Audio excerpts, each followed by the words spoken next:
Off Script with Super E recommends listener discretion, as these real but sometimes uncensored stories can be filled with mature content.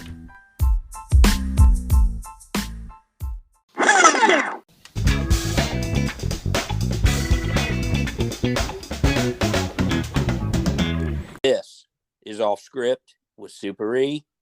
I'm A-Train, and I'm here with Super E, the star of the show. Well, thanks for those kind words, A-Train. Appreciate it. What's happening with you today? Not too much. Not too much. I'm just looking forward to hearing another story from you. Well, I was just thinking about one of my old partners when I started working Vice back in the day, back when, and she was our sergeant. We called her D, and she would stand on the street and act like a prostitute. Now, she was very, very pretty, and she was very personable, and she would, as soon as the guys saw her stand on the street, they'd all be trying to crash into each other to get to her. I know who you're talking about. And I mean, everybody, me and my partner RJ, we'd be sitting there. I can't say RJ, right? Sure.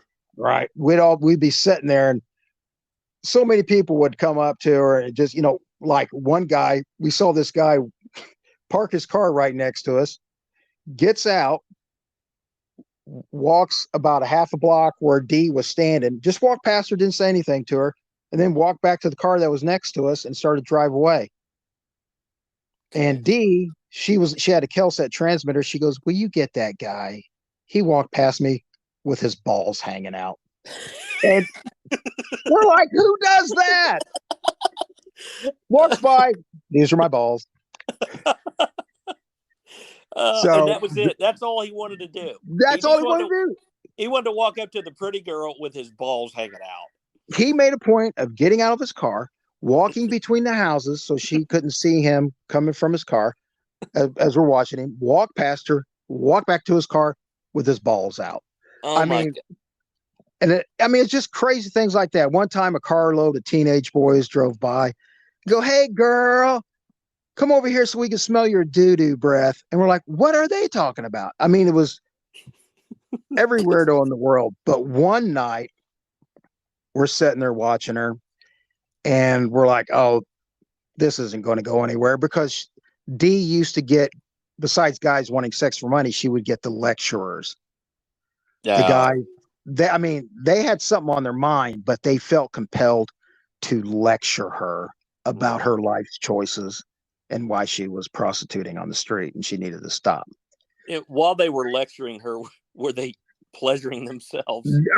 Some of them probably were, but a lot of them, you'd be like, okay, man, just move on. So one night, sure enough, pickup truck pulls up to D, and she walks up to him, and she was very cautious. She was smart, but she seemed to kind of have a immediate relaxed body language, talking to this guy through the driver's side window of this old, it's like a 68 Ford pickup truck. Okay. And so I'm looking a little bit closer, and I can see it's an old man. I don't know how old he was at the time, but I guess he was like in his early 90s, late 80s, early 90s. Okay. And he's not lecturing her, he's just talking to her. And then it was I don't know what he was talking about, but then it was like they were best buds, because she was kind of leaning in and patting him on the shoulder, and she seemed like she was being very sympathetic to whatever he's saying. Okay. And what I come to find out later was this old man was telling D, he was like, "Oh, my life's been so terrible. My wife has the cancer, and I have to take care of her, and I'm so old, and she's in a wheelchair, and she can't get around because she has the cancer. And I'm just so worried about her. I'm so worried about her." And then I thought, Diane's over there going, "Oh, it's going to be okay." Uh-huh. And I wait for them to both burst out into tears. Okay. And then D said this to the guy. She goes, "Oh, I think his name was something like Virgil. I'm so sorry, Virgil, that your wife's got the cancer. If there's anything you want me to do, I'll do it. You just name it. Anything I want you to do. And the old man went from being, he went to, well, don't you let me eat that pussy? And all of a sudden I could see Diane stood up and took a step back. And I guess she said, what did you say?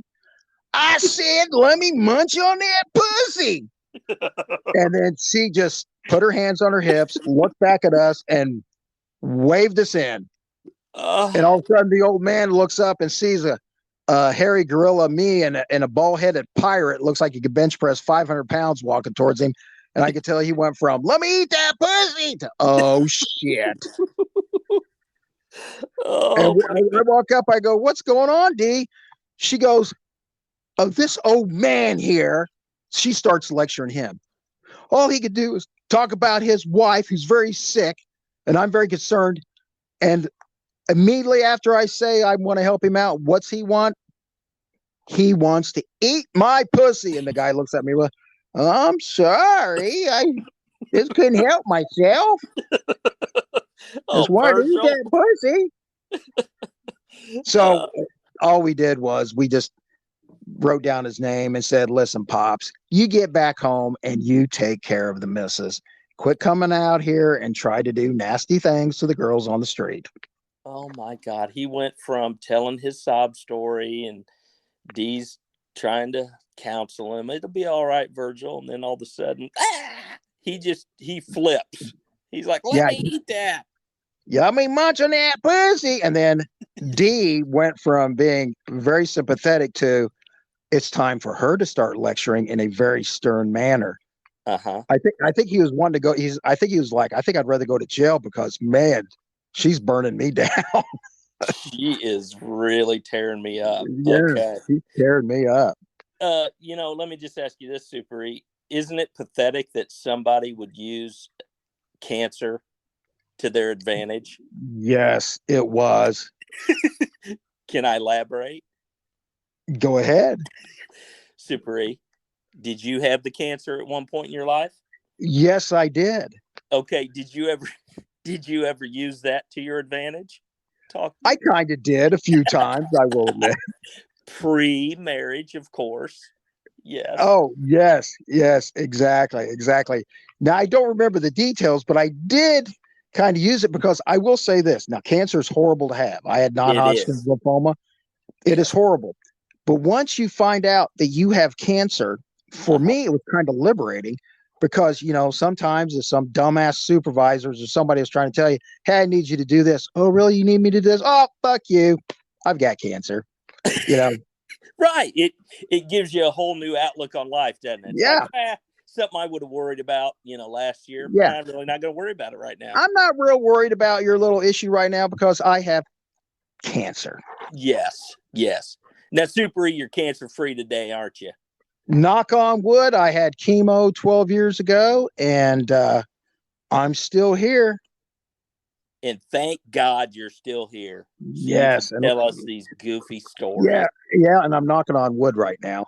I just did too. I knocked on wood for you. Oh, thank you very much. Yes. And to everybody out there who's gone through cancer, bless your heart. I know people had it worse than me. The most tragic thing, when I would have to go in for my chemo, I had to go to the chemo for like 3 months. Right.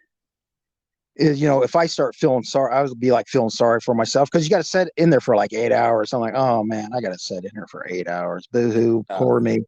I would see these women that were I was going through the chemo, which is bad enough, but these women that would also be in the waiting room that were going through radiation and they had no hair and they just looked like they were so sick. Yeah. I was like, okay, I'm going to quit my bitching and complaining and straighten up right now because it could be a lot worse. It puts things in perspective, doesn't it? Yes, immediately put things into perspective. Awesome. Well, that was a good story about Detective D. And yes, she was always interesting to work with. Always interesting. And I'm going to have some more stories about Sergeant D. I can't wait to hear them. Right on. Well, A-Train, lead us out. Okay, I will. See you, everybody. Bye. Take care.